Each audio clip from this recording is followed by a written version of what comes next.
Hello friends. तो आज की हमारी स्टोरी दो बच्चों के बारे में है जो अपने खोए हुए पिता को ढूंढने के लिए खतरनाक जर्नी पर जाते हैं। लेकिन उन्हें क्या मालूम था कि ये उनकी लाइफ का सबसे मैजिकल एडवेंचर बन जाएगा। तो ये मूवी इंडिया के जंगलों से शुरू होती है, जहाँ हम एक बहुत ही प्राचीन मंदिर को देखते हैं और पता चलता है कि दो एक्सप्लोरर्स इस जगह पर रिसर्च करने आए हैं।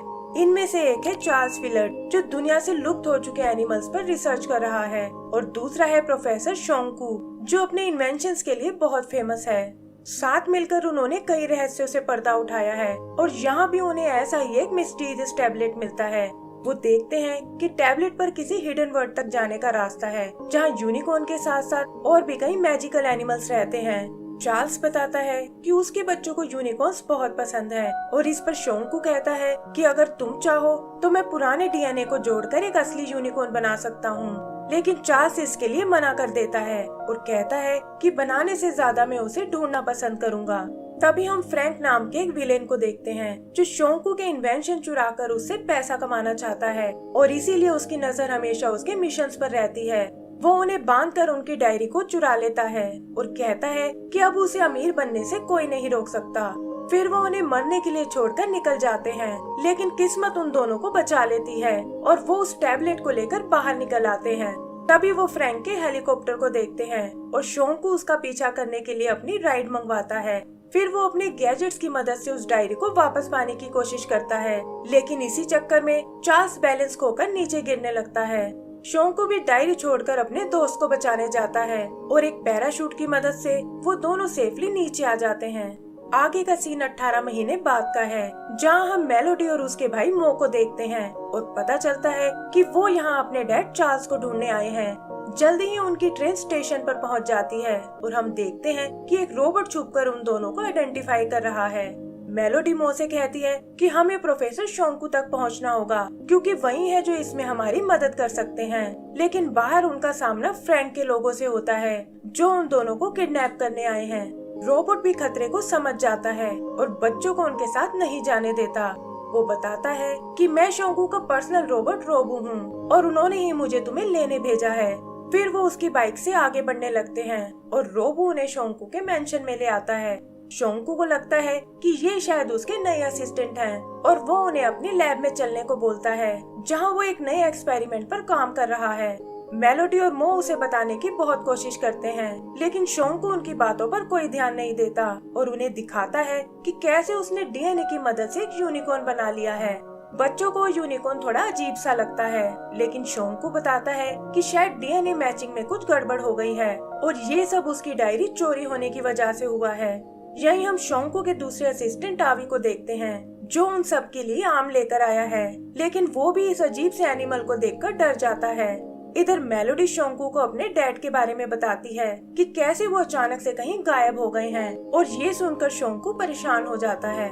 फिर वो चार्ल्स का भेजा हुआ आखिरी मैसेज देखते हैं, जिसमें वो बताता है कि मैंने उस मैजिकल वर्ल्ड को ढूंढ लिया है और तुम्हें भी ये सब अपनी आंखों से देखना चाहिए। लेकिन इतना कहते ही चार्ल्स कहीं से नीचे गिर जाता है। मेलोडी और मो उससे अपनी मदद करने को कहते हैं और शोंकू भी इसके लिए तैयार हो जाता है और कहता है कि तुम्हारा पिता होने के साथ साथ वो मेरा दोस्त भी है। आगे वो अपने जेट से उसकी लास्ट लोकेशन की ओर जाते हैं, जो अल्मोड़ा नाम का एक छोटा सा टाउन है। लेकिन रोबू देखता है कि कोई दूसरा प्लेन उनका पीछा कर रहा है। शोंकू जानता है कि ये जरूर फ्रैंक का ही काम है और बचने के लिए वो अपने जेट को एक स्टॉर्म में ले जाते हैं। फ्रैंक के लोग उन पर एक लेजर से अटैक करते हैं, जिससे उनके एक इंजन में आग लग जाती है, लेकिन रोबू किसी तरह उन्हें बचाकर अल्मोड़ा के एयरपोर्ट पर लैंड कर जाता है। शोंकू रोबू से प्लेन को ठीक करने को बोलता है और खुद पुलिस स्टेशन में चार्ल्स का पता करने जाता है। वहाँ इंस्पेक्टर उसे चार्ल्स का कुछ सामान देता है, जिसमें उसका मोबाइल फोन भी है, और बताता है कि ये कुछ हाइकर्स को एक घाटी में पड़ा हुआ मिला था और इसके अलावा चार्ल्स की कोई इन्फॉर्मेशन नहीं है। इधर एक मंकी मो से उसका हेडफोन चुरा लेता है और उसे पकड़ने के चक्कर में वो दोनों एक सुनसान जगह पहुंचते हैं। वहाँ उनका सामना दो बदमाश लोगों से होता है, जो टूरिस्ट समझकर उन्हें लूटना चाहते हैं। लेकिन तभी उनकी मदद करने एक मार्को नाम का आदमी आता है। वो उन बदमाशों की बहुत पिटाई करता है और बच्चों को सेफली वापस उनके प्लेन तक ले आता है। यही शोंकू को चार्ल्स के फोन में कुछ क्लूज मिलते हैं, जो उसने स्पेशली शोंकू के लिए छोड़े थे, और वो अपनी टीम को बताता है कि हमें चार्ल्स को ढूंढने के लिए हिमालय पर जाना होगा। मार्को भी इस काम में उनकी मदद करने को कहता है और बताता है कि मैं इस जर्नी के लिए याक्स अरेंज कर सकता हूँ। शोंकू इसके लिए एग्री हो जाता है और वो सब अपनी जर्नी पर निकल पड़ते हैं। रास्ते में उनका सामना बहुत सी मुश्किलों से होता है, लेकिन वो अपनी हिम्मत नहीं हारते और चार्ल्स की दी हुई लोकेशन तक पहुंच जाते हैं। शोंकू के मुताबिक वहाँ एक टेम्पल होना चाहिए था, लेकिन वो जगह तो एकदम खाली थी। और तब रोबू कहता है कि शायद हमें जमीन के नीचे देखना चाहिए। शोंकू डिटेक्टर से आइस के नीचे चेक करता है और वहाँ उन्हें उस टेम्पल का सीक्रेट रास्ता मिलता है।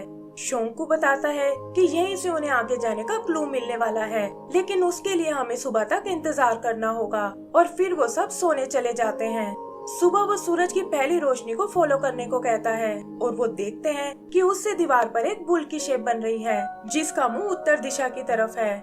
वहाँ दूर उन्हें एक पहाड़ नजर आता है जिसकी शेप सोते हुए इंसान के जैसी है और शोंकू बताता है कि हम लोगों को वहीं जाना होगा।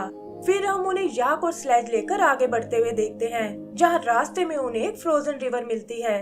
शोंकू सेफ्टी के लिए सबको स्लेज में बैठने को बोलता है, लेकिन तभी उस रिवर में क्रैक्स आने लगते हैं। याक भी घबराकर स्लेज से अलग हो जाते हैं और स्लेज एक बर्फीली टनल से होते हुए क्रैश हो जाती है। शोंकू देखता है कि उनके सभी लोग एकदम ठीक हैं और वो उनसे आगे बढ़ने की तैयारी करने को बोलता है। तभी वहाँ हम कुछ लोगों को आते हुए देखते हैं जिन्होंने हाथ में गन्स पकड़ी हुई हैं और उनकी लीडर है यामू नाम की लेडी। वो उन्हें बताती है कि ये सारा इलाका मेरे अंडर में है और तुम्हें यहाँ आने की सजा मिलेगी। मेलोडी उसे समझाने की कोशिश करती है और तभी वो देखती है कि यामू के हाथ में उसके डैड की घड़ी है। इधर यामू उन्हें छोड़ने के बदले रोबू को अपने हवाले करने को कहती है, लेकिन शोंकू के दिमाग में तो कुछ और ही चल रहा था। दोनों बच्चे स्नोबॉल से उन्हें मारने लगते हैं और मौका देखकर शोंकू उन पर अपनी डार्ट गन से अटैक करता है। वो बताता है कि वैसे तो ये डार्ट्स एकदम हार्मलेस हैं, लेकिन इसका असर इन्हें हेलुसिनेट करने लगेगा। होता भी बिल्कुल ऐसा ही है और यामू के लोगों को वहाँ ड्रैगन नजर आने लगता है। यामू शोंकू पर अटैक करने आती है, लेकिन रोबो एक ही पंच में उसे ढेर कर देता है। फिर वो उससे उस घड़ी के बारे में पूछते हैं और यामू बताती है कि ये तो उसके दोस्त चार्ल्स ने उसे दी थी जब वो यहाँ से अपनी जर्नी पर जा रहा था। आगे हम उन सभी को यामू के कबीले में देखते हैं, जहाँ वो उन्हें खाने का सामान देती है और बताती है कि चार्ल्स एक मैजिकल दुनिया को खोजना चाहता था और हमारे यहाँ उसने काफी टाइम बिताया है। तब मेलोडी उससे अपने डैड के बारे में पूछती है और यामू कहती है कि कल सुबह मैं तुम्हें उसकी लास्ट लोकेशन तक ले जाऊंगी। सुबह वो उन्हें एक पहाड़ी तक लेकर आती है और कहती है कि हम इससे आगे नहीं जा सकते। फिर उन्हें गुड लक बोलकर वो वहाँ से निकल जाती है और शोंकू और उसकी टीम आगे बढ़ने लगती है। संकरे रास्ते और बर्फीली वादियों से होते हुए वो एक ब्रिज तक आते हैं, लेकिन जैसे ही मेलोडी उस पर चलना शुरू करती है वो ब्रिज टूट जाता है और मेलोडी नीचे बने एक क्रिस्टल ब्रिज पर जा गिरती है। शोंकू और बाकी लोग भी ब्रिज तक पहुंच जाते हैं और वहाँ उन्हें एक सीक्रेट रास्ता नजर आता है। उस रास्ते से होते हुए वो एक मोनेस्ट्री तक आते हैं, जहाँ बीचों बीच एक चमकता हुआ ग्लोब रखा हुआ है। आगे जाने पर उन्हें एक बुक नजर आती है जिसके बगल में बुद्धा का एक बड़ा सा स्टैचू है और मेलोडी देखती है कि ये बुक तो संस्कृत लैंग्वेज में है जो उसके डैड उसे सिखा चुके हैं। वो बताती है कि बुक में भी किसी ड्रीम वर्ल्ड के बारे में बताया गया है, लेकिन वहाँ तक जाने के लिए उन्हें फ्लाइंग पावर की जरूरत पड़ेगी। शोंकू भी देखता है कि ये लाइब्रेरी किसी लैब के जैसी है, जहाँ ऐसे एक्सपेरिमेंट के बारे में लिखा है जिसके बारे में इंसान सोच भी नहीं सकता। यही मार्को घूमते हुए एक सीक्रेट रूम में आता है जहाँ ढेर सारा खजाना रखा हुआ है और यहाँ पता चलता है कि वो तो असल में फ्रैंक के लिए काम करता है और उसने उसे यहाँ की लोकेशन शेयर कर दी है।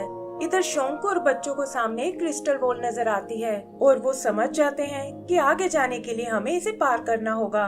तभी वो मार्को को वहाँ आते हुए देखते हैं, जिसने हाथ में ढेर सारा खजाना पकड़ा हुआ है और शोंकू भी उसकी असलियत जान जाता है। फिर वो उसे हवा में उड़ते हुए देखते हैं और मार्को बताता है कि ये सब तो इन पावर बूट्स का कमाल है और ये कहकर वो वहाँ से निकल जाता है। तभी आवे सबके लिए वैसे ही बूट लेकर आता है, जिसकी मदद से वो उस क्रिस्टल वॉल तक जाते हैं और देखते हैं कि वहाँ तो एक अलग ही दुनिया बसी हुई है। शोंकू देखता है कि मेलोडी और मो भागते हुए आगे निकल गए हैं और वो भी उनके पीछे जाने का प्लान करता है। दूसरी तरफ हम एक शिप को देखते हैं और पता चलता है कि फ्रैंक अपने लोगों के साथ वहां आ पहुंचा है ताकि यहाँ के एनिमल्स और प्लांट्स को चुराकर अपनी दुनिया में ले जा सके। उधर शोंकू और उसके साथियों का सामना एक मिनोटोर से होता है और वो सब उससे बचकर भागने लगते हैं। तभी झाड़ियों में से एक यंग आदमी बाहर आता है और शोंकू देखता है कि ये तो उसका दोस्त चार्ल्स ही है, जिसे इस दुनिया ने काफी बदल दिया है।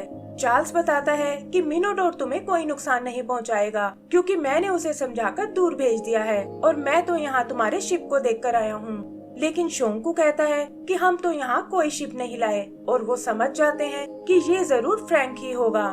उधर मेलोडी और मो की नजर एक असली यूनिकॉर्न पर पड़ती है और इससे पहले कि वो उसके पास जा पाए, मार्को उसे पकड़कर अपने साथ ले जाता है। इधर चार्ल्स शोंकू को ये मैजिकल दुनिया दिखाता है और बताता है कि आते ही मैं एक पेड़ में क्रैश हो गया था, लेकिन एक मैजिकल फ्रूट ने मुझे फिर से ठीक कर दिया। फिर जैसे ही मैंने यहाँ से वापस जाने की सोची, मेरा शरीर गायब होने लगा और पता चला कि उस फ्रूट ने मेरी बॉडी केमिस्ट्री को चेंज कर दिया है और अब मैं यहाँ से बाहर नहीं जा सकता। इधर मेलोडी और मो देखते हैं कि फ्रैंक के लोग एनिमल्स और प्लांट्स को कैद कर रहे हैं और तभी वो खुद भी उनके हाथों पकड़े जाते हैं। चार्ल्स को भी शिप के पास मेलोडी की डायरी पड़ी हुई मिलती है और वो छुपकर उनके पास जाने लगते हैं। फिर वो मार्को और उसके लोगों पर स्लीपिंग डार्ट्स का यूज करते हैं और फ्रैंक भी समझ जाता है कि शोंकू यहाँ आ पहुँचा है। वो उन लोगों से कहता है कि तुम मुझे भागने से नहीं रोक सकते और शोंकू को शूट करने की कोशिश करता है, लेकिन शोंकू को बचाने के चक्कर में गोली चार्ल्स को जा लगती है। तभी वो देखते हैं कि चार्ल्स के घाव अपने आप भर रहे हैं और फ्रैंक भी ये देखकर हैरान रह जाता है। वो अपने लोगों से चार्ल्स को पकड़ने को बोलता है ताकि इमोर्टैलिटी का सीक्रेट जान सके, लेकिन शोंकू उसे कहता है कि इसमें तो तुम्हें बहुत टाइम लगेगा और तुम चाहो तो मेरी ये नई डायरी ले सकते हो जिसमें मैंने ये सीक्रेट पहले ही लिखा हुआ है, लेकिन बदले में तुम्हें मेरे दोस्तों को आजाद करना होगा। फिर अचानक एक बड़ा सा बर्ड उन बच्चों को उठा कर ले जाता है और फ्रैंक भी डायरी और चार्ल्स को लेकर निकल जाता है। तभी शोंकू को एक दूसरा बर्ड नजर आता है और वो उस पर बैठकर उनका पीछा करने लगता है। उधर फ्रैंक उस डायरी को देखकर बहुत नाराज होता है, लेकिन वो नहीं जानता कि शोंकू भी उस तक पहुंच चुका है। शोंकू किसी तरह चार्ल्स को फ्री कर लेता है और इधर हम आवी और रोबो को देखते हैं जिन्होंने उस बर्ड से बच्चों को छुड़ा लिया है। फ्रैंक के लोग शोंकू और चार्ल्स को रोकने की कोशिश करते हैं, लेकिन तभी वो यूनिकॉर्न वहां आकर उन्हें बचा लेता है। फिर वो यूनिकॉर्न को लेकर प्लेन से नीचे कूद जाते हैं और फ्रैंक कसम खाता है कि एक दिन वो यहाँ वापस जरूर आएगा।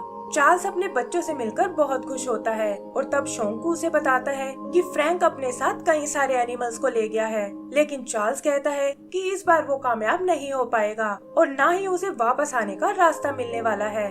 आगे हम फ्रैंक को देखते हैं जो उन एनिमल्स और प्लांट्स को बेचने का प्लान बना रहा है, लेकिन तभी अचानक वो एक एक करके गायब होने लगते हैं और देखते ही देखते उसका खजाना खाली हो जाता है। इधर चार्ल्स अपने बच्चों को सच बताता है कि बिना क्योर के वो यहाँ से वापस नहीं जा सकता और वो सब उसे प्रॉमिस करते हैं कि हम आपको वापस लेने जरूर आएंगे। तभी रोबो अपना बनाया एक फ्लाइंग शिप लेकर आता है और बताता है कि ये सारा सामान मैंने फ्रैंक के प्लेन से चुराया है, और फिर वो चार्ल्स से अलविदा लेकर वहाँ से निकल जाते हैं। एंड सीन शोंकू की लैब का है जहाँ वो बताता है कि हम क्योर ढूंढने के बहुत करीब हैं, और इसी के साथ हमारी ये मूवी खत्म हो जाती है। तो दोस्तों, अगर आपको ये मूवी पसंद आई हो तो प्लीज हमें लाइक एंड सब्सक्राइब करना ना भूलें। Thank you.